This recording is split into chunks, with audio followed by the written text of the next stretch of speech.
Bien. Bueno, nuestra siguiente plática es escuchar de Melissa Jones del Banco Mundial, el Doing Business Report. Melissa, I'm going to introduce you in Spanish, but you can totally speak in English, but I hope you don't mind if I introduce you in Spanish. Melissa Jones es asesora del Global Indicators Group en el Banco Mundial, es parte del área del Development Economics y forma parte del equipo de administración que supervisa diversos indicadores globales, tales como reportes de comercio, encuestas comerciales, regulación de inversiones extranjeras, comparación de mercados agricultores y reportes subnacionales de negocios. Melissa es abogada corporativa con un doctorado en jurisprudencia por la Universidad de Stanford y licenciada en políticas públicas de la Universidad de Duke. Antes de integrarse al Banco Mundial, ejerció como abogada internacional para la firma Cleary, Gottlieb y Steen & Hamilton. Nos da mucho gusto, Melissa, que hayas tomado este viaje relámpago. Melissa llegó ayer ya tarde y se va ahorita temprano y solo vino a platicarnos de esto, lo cual apreciamos y agradecemos mucho en la comunidad de ITAM. Melissa, bienvenida, muchas gracias. Pasa, por favor.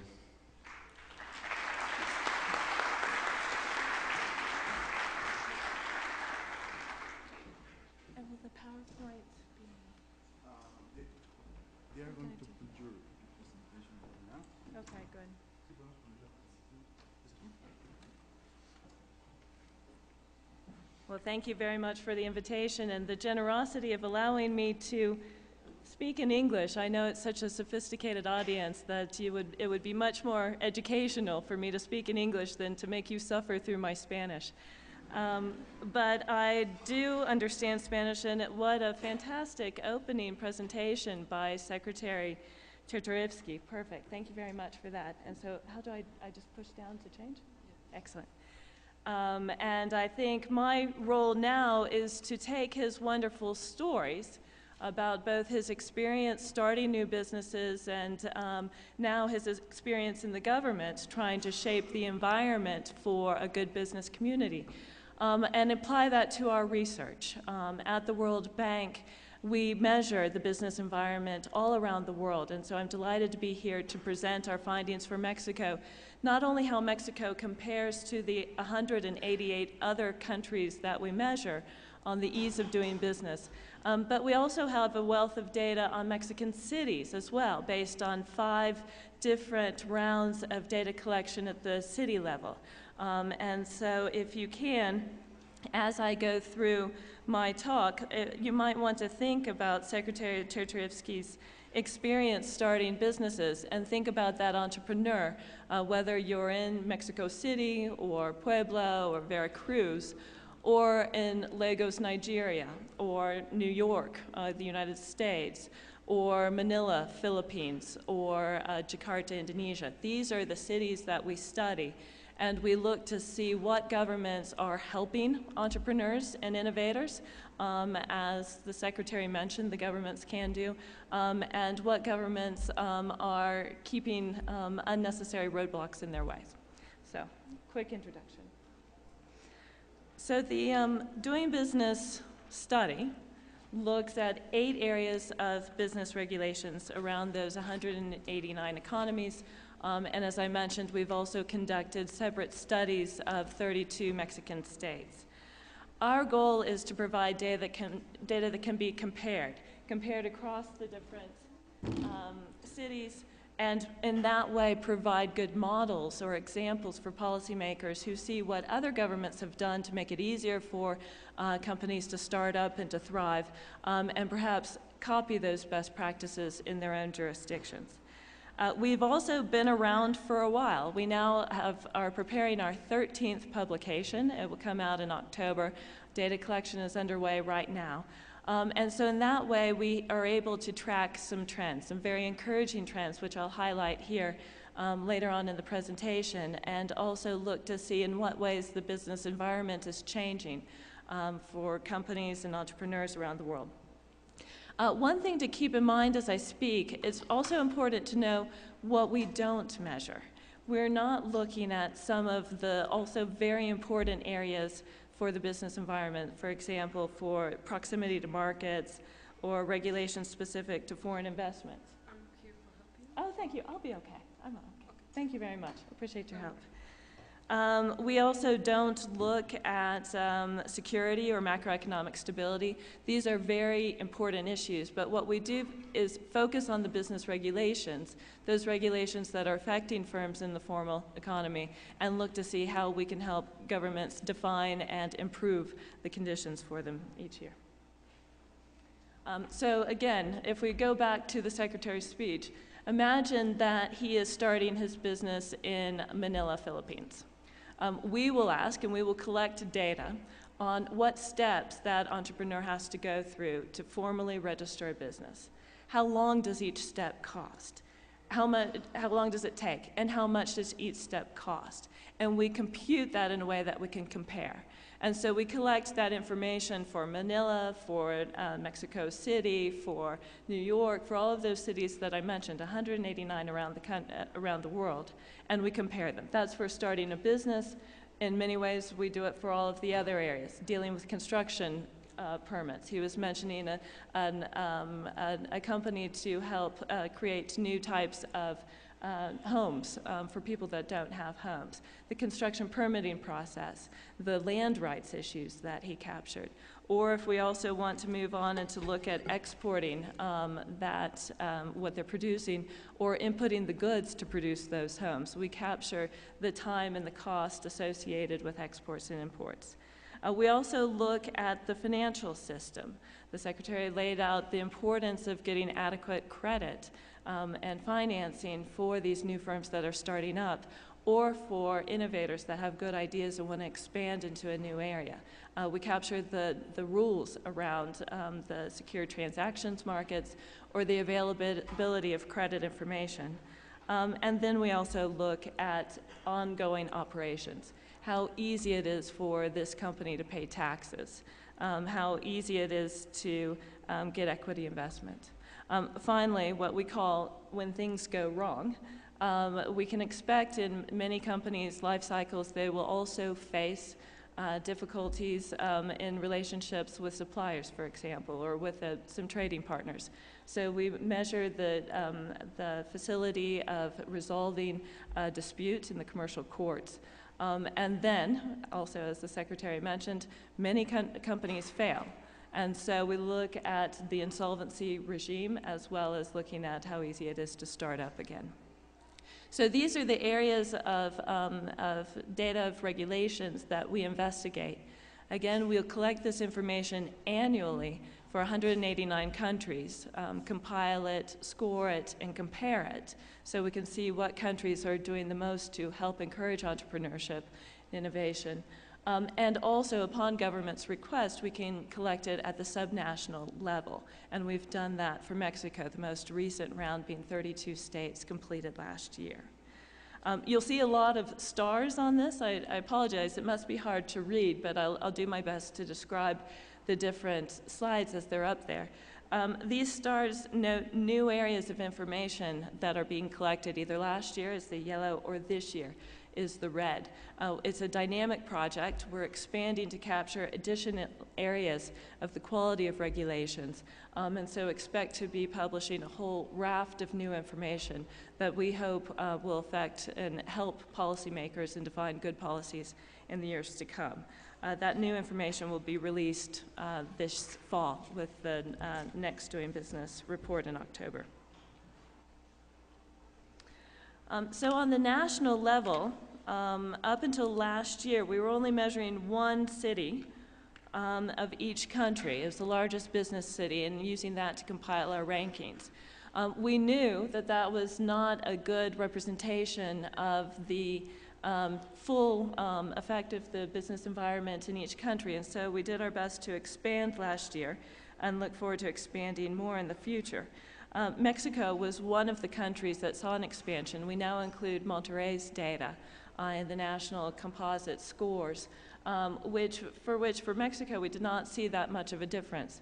In the United States, however, I'll highlight this now, I'm an American lawyer, and there is a significant difference in how easy it is to do business in Los Angeles. California has a quite different regulatory environment than New York that was previously measured. So this has opened up a new range of information again as well.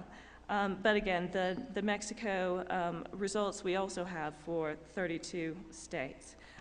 So for that subnational studies, we have fewer countries, but more in-depth coverage.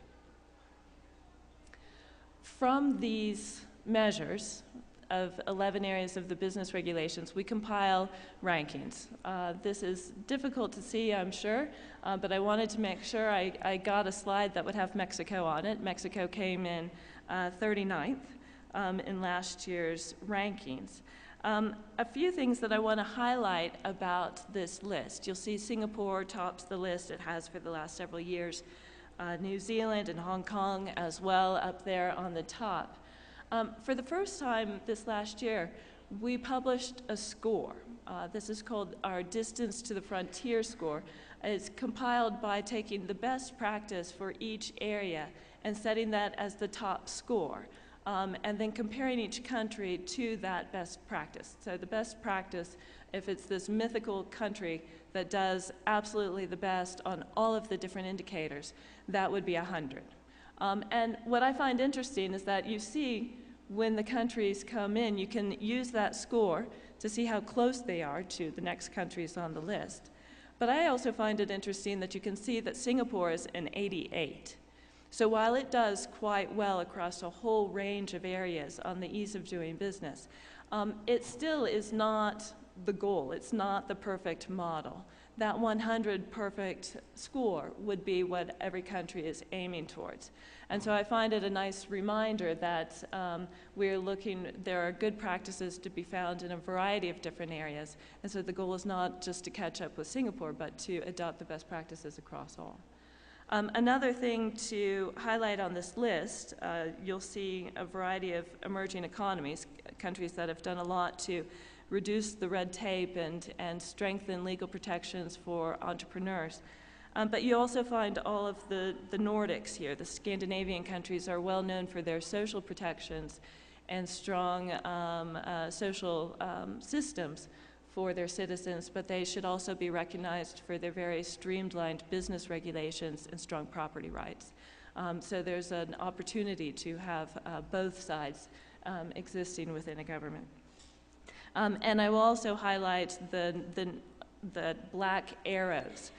With the score, you can see how a country compares to its past performance.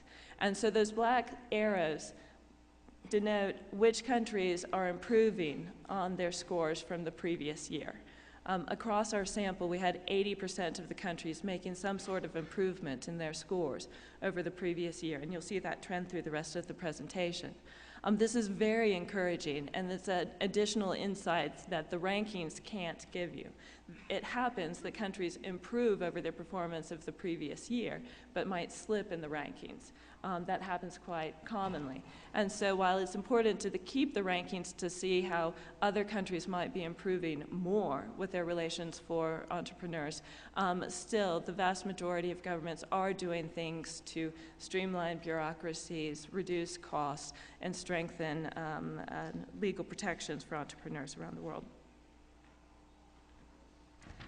This is the list of performance by Mexican states. We know from the subnational measures around the world that it's typical for the largest city being measured to frequently perform worse on these measurements compared to the others. You'll see Mexico City actually came in last. Colima is top, Aguascalientes, Guanajuato are at the top. We know that many times smaller cities can have more efficient agencies and even lower costs for entrepreneurs that get picked up in our measures, for example, on the ease of formally registering your company or transferring properties as well, or dealing with some local permit and licensing issues that come up in our measures. So these are the type of areas in which we see a lot of state-to-state variation. But I'll also note that these cities that are performing well also correlate in our measures with the cities that are reforming the most. These are cities that are quite active in reaching out to learn about best practices across Mexico and reaching out to learn about how they might be able to prove things day to day. And because we've been doing 5 rounds of data updates for Mexico, we can see a very active community of improvements at the statewide and the city level to reduce the red tape and make things easier for entrepreneurs. So it's a quite active governmental involvement that we've been able to see in Mexico.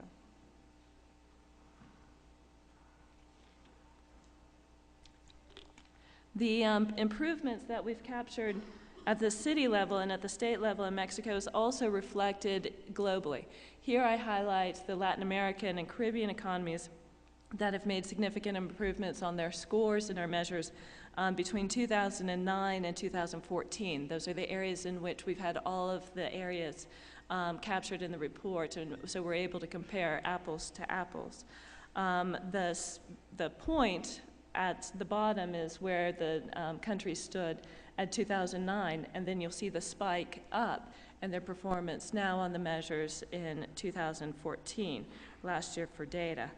Mexico has seen a significant improvement, but I'll also point out Colombia as well has had a very targeted reform program for the business environment, as has Peru.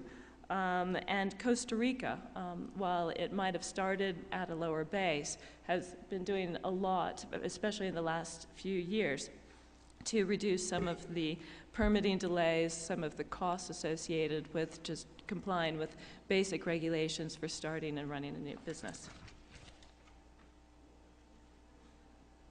Oh, wrong way, sorry. That trend is repeated at the state level.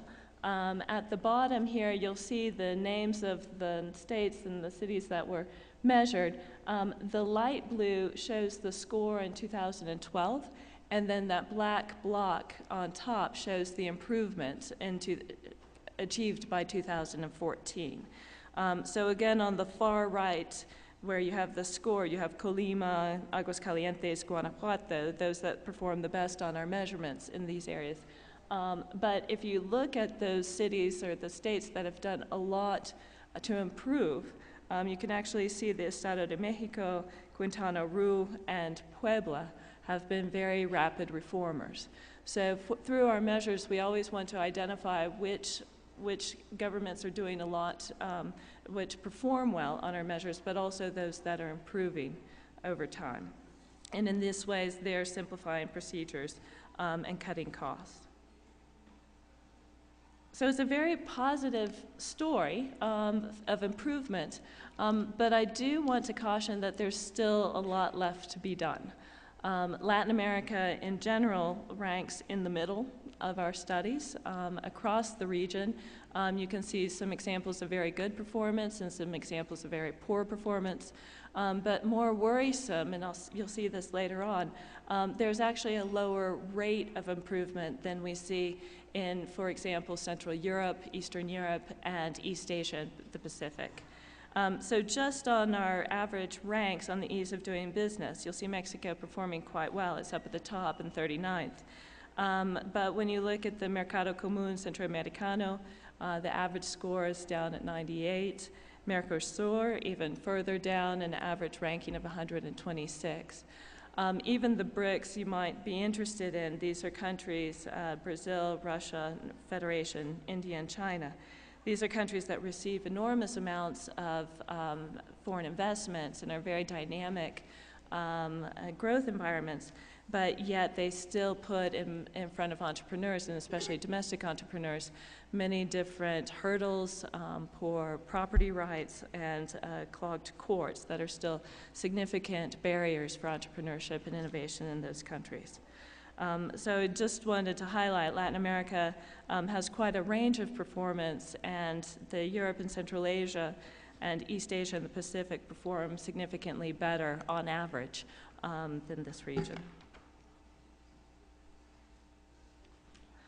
And indeed, when we look within each country, you see a variation across the topics that we measure.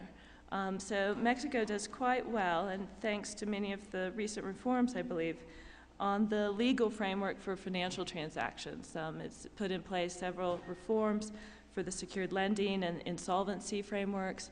Also has good protections for equity investors. These are important, obviously, for entrepreneurs, because where the banks or investors feel like they're likely to be able to get their money out, they're more likely to put their money in. And so it's a strong protections for secured markets that help entrepreneurs get the credit needed to grow their companies. Mexico also does quite well on the efficiency of exports of their trade system. It's been that way throughout the lifetime of our project, an area of success for the country. But we still see a fairly significant level of bureaucracy in local agencies. The trámites are still much higher here in this part of the world in general and in Mexico than faced in other parts of Asia and Europe and North America. And in particular, the needed permits, slowness of utilities, and the levels and efficiencies of taxes stand out as areas that are not as high performing in Mexico as the other points of the measurements. Chile, I just chose two other countries as an example. Chile, I found as an interesting counterpart to Mexico. Chile surprisingly has quite outdated financial legislation. It's under review. It's likely to be passed. In fact, I believe it did pass last fall. So these measures will change in the upcoming report.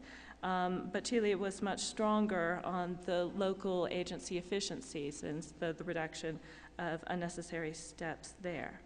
And then again, as I mentioned, the United States does fairly well across the board, except with the exception of our incredibly complex tax system and our slow courts. But the introduction of Los Angeles into the mix significantly dropped our score. And so it's a good highlight that New York does not represent the experience of entrepreneurs around my country. Location matters. I mentioned a few of the reforms that we've been able to capture for Mexico. Mexico does quite well on the ease of enforcing contracts. This has really been achieved through a series of improvements at the local and regional level, introducing oral, small, civil, and commercial claims courts, special commercial courts, electronic case management, and in general, a series of improvements to help speed the resolution of simple commercial cases. We know globally that those countries that perform the best reform year after year after year. Singapore has come up a lot, but I can also mention Hong Kong. Those are two countries that continually improve, and so this is an area in which we've, through our measures, been able to capture continued improvements in the Mexican courts. I will note that there's still more to be done. I'm sure you would agree with that, but it is an area where we've seen significant movement over the last year. We've also noticed several reforms in the financial regulations. As part of the financial reform action, our measures showed significant improvements in the insolvency measures for Mexico and some of the secured transactions credits. So looking at the ability, the legal framework for entrepreneurs, their ability to get credit, whether government is putting the rules on the ground in place to help the entrepreneurs have a more active access to credit. We've seen in our data significant improvements of that regime over the last couple of years. Also, just looking at the full life cycle, as the Secretary mentioned, both of the failure of some ventures and the starting of new ventures, Mexico has done quite a lot to reduce the cost of formally registering a business, removing the minimum capital requirement in 2011 and other fees that year. This is an important part of the dynamic life cycle for any economy to allow firms to recoup the assets if they fail and put them into another firm that's starting up. I'll skip ahead. There are also some other improvements that we've been able to see on the efficiency of local agencies. The Comisión Federal de Electricidad has enforced what's the silence is consent rule. This is a nice example of how some agencies deal with unnecessary roadblocks. This is in the case of feasibility studies for new firms connecting to the electrical grid. If there is an unreasonable delay on the point of the utility, they now have on the books, silence is consent. The firm can go ahead and proceed with other approvals, with other processes, and keep moving on with their development of their plants or the offices or whatever else that they're building. This is a good practice that's been adopted in a sweeping manner in the former Soviet states, where they were facing a lot of unnecessary demands, particularly in the construction and the electricity range, and not being able to complete formally and officially some of the new construction processes. So this is one effort at the Mexican level to help address that agency inefficiency. And another theme that we've seen in the Mexican improvements has been the adoption of more technological platforms. This is a ventanilla única for imports and exports that has greatly streamlined the processes for importers and exporters, for traders.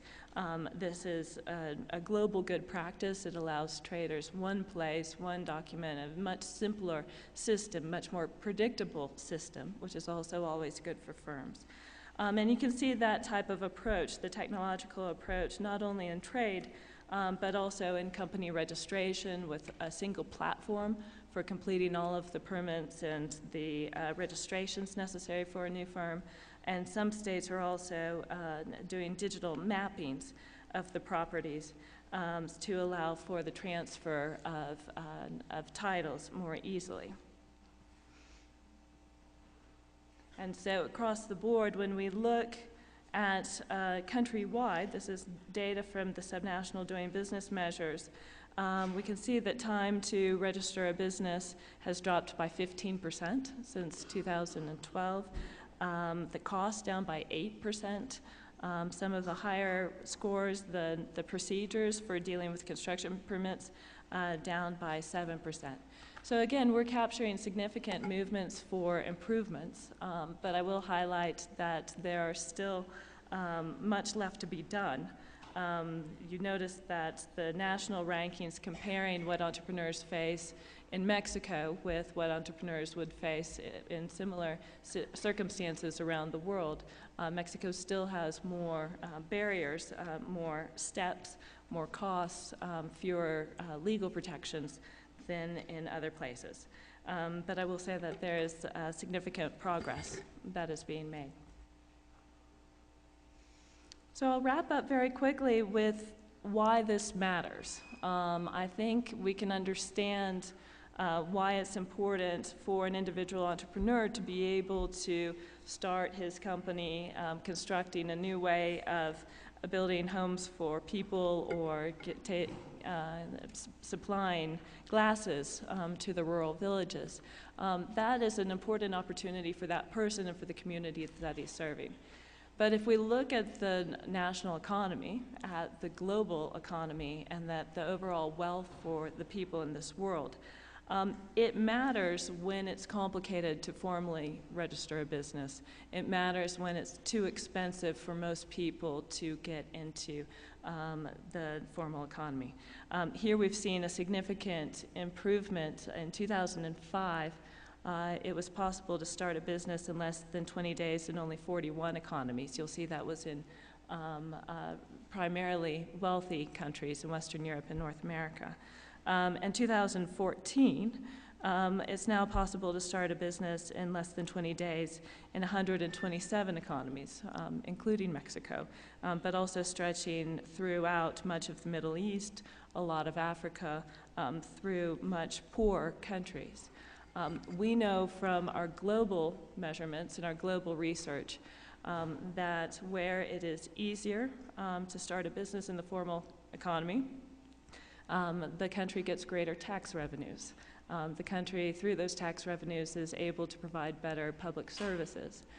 We also know that there is a strong link between the simpler, more transparent, lower cost for formal procedures with government agencies and corruption.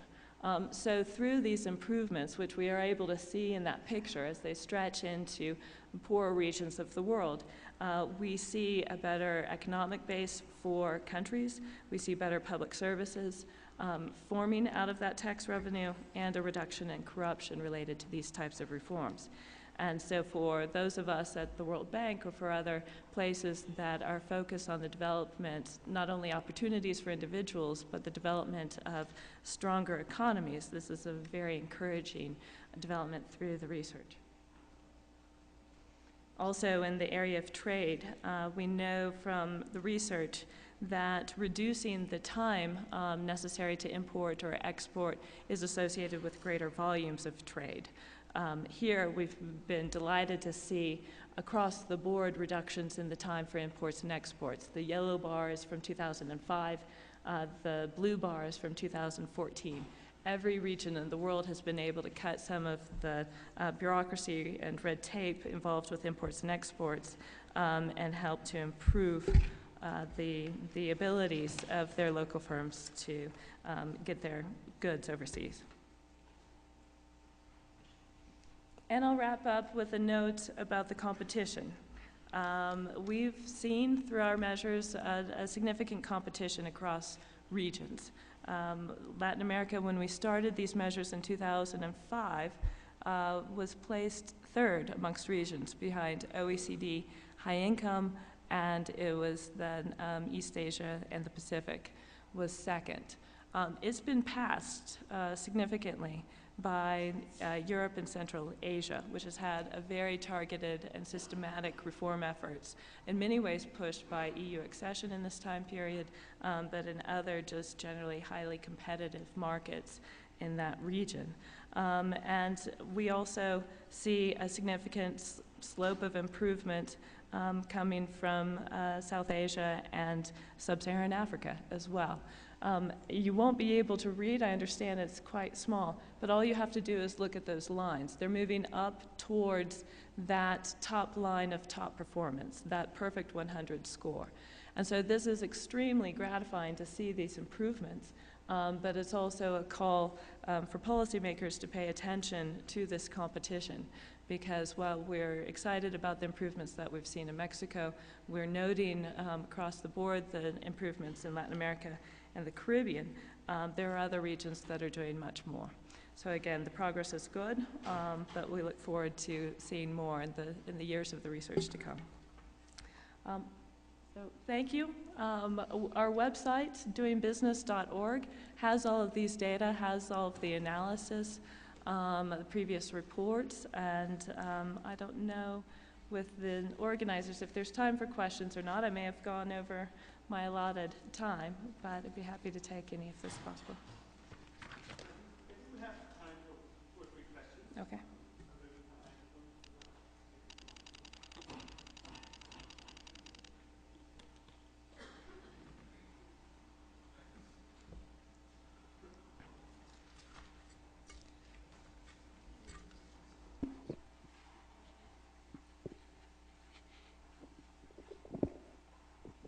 I think I don't need it.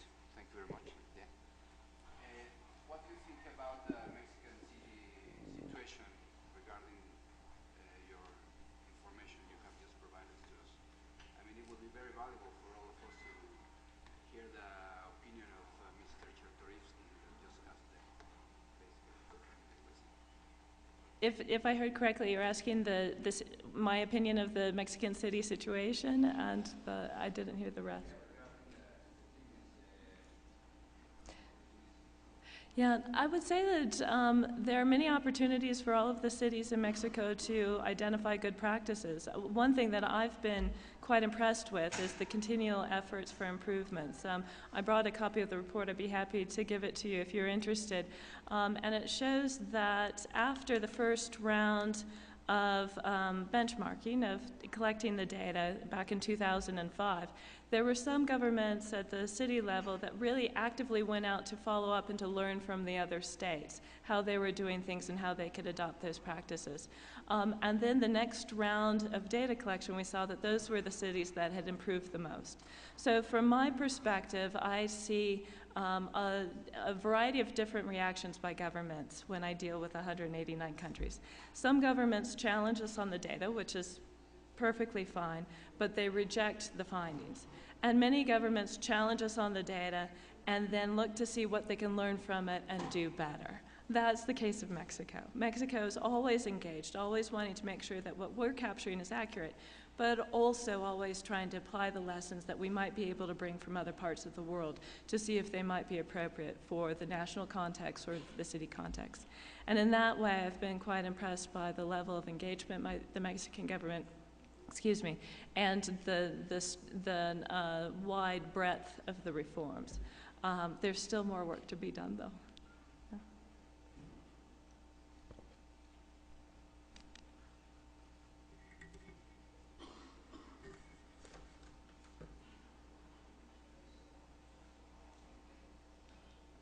Thanks.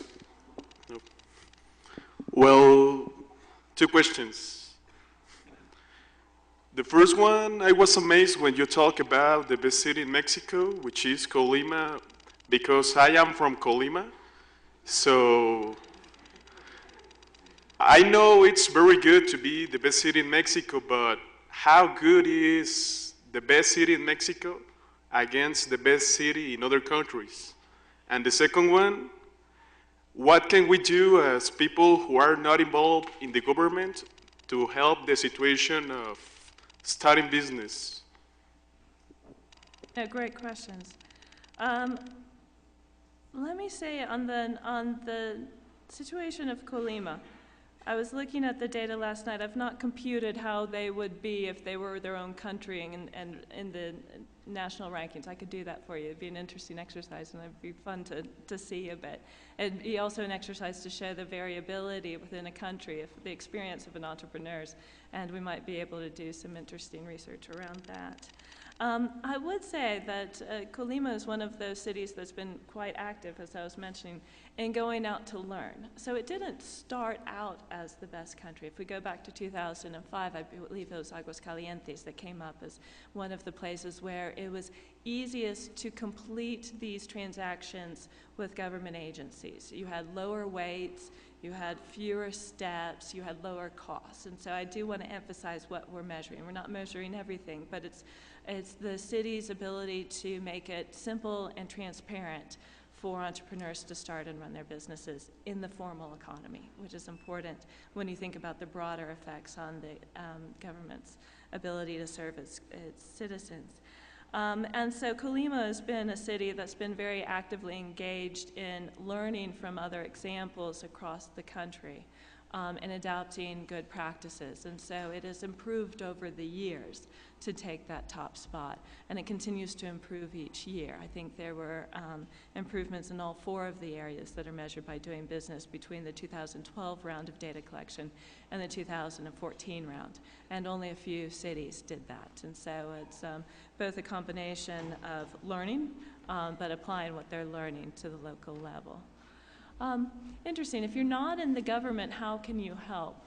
There are many points that the Secretary mentioned that are outside of what I measure, which is the business regulations. And I think that's an important theme that's likely to be reflected through the rest of the conversation today. The spirit, the drive, the adopting all of the the tasks and the needs of a company as your own as an entrepreneur. I happen to be married to one, and so I know how demanding running a company is and how entrepreneurs put their whole world into that, doing not only the vision, but the day-to-day tasks. I thought that was an interesting point and one to mention. And I hope the rest of the conversation today also touches upon the ethical components of running those businesses. When I was in private legal practice in the United States, it was at the time of the Enron collapse, something that really affected our country. And it was really shocking how the ethical lapses of a very few people affected not only the livelihoods of all of the people that worked for that company, but really took down and set our country's financial system back multiple years. And they were fraudulent. So I think that will be interesting points to continue on through the conversation today. I'm sure will be part of ITAM's lessons and continued coursework and focus as a university, but they're important components well beyond the research that I've presented here. Thank you. In your opinion, what is the most important task that should government work here in Mexico or do to improve these better practices? If you could mention the most important that you think it is for Mexico. I always have a hard time picking one because I find that there can be champions of reform in multiple levels. So if you pick one, I would not decide in one particular area to improve. I would encourage more this overarching governmental vision of improvement for the conditions for the entrepreneur. And that will touch upon a variety of areas. It will touch upon the financial sector. It will touch upon the licensing and permits, which continue to be very difficult. It will touch upon the environmental aspects of economic growth. And in that way, I feel that there are many different players that can be brought into this effort to improve conditions for firms on the ground. So it's not only one group that might tackle the credit market, for example, but we can also spread that need for reform across a variety of different areas and inspire this effort for continual improvement that we can see examples of across the country to be applied at every different level.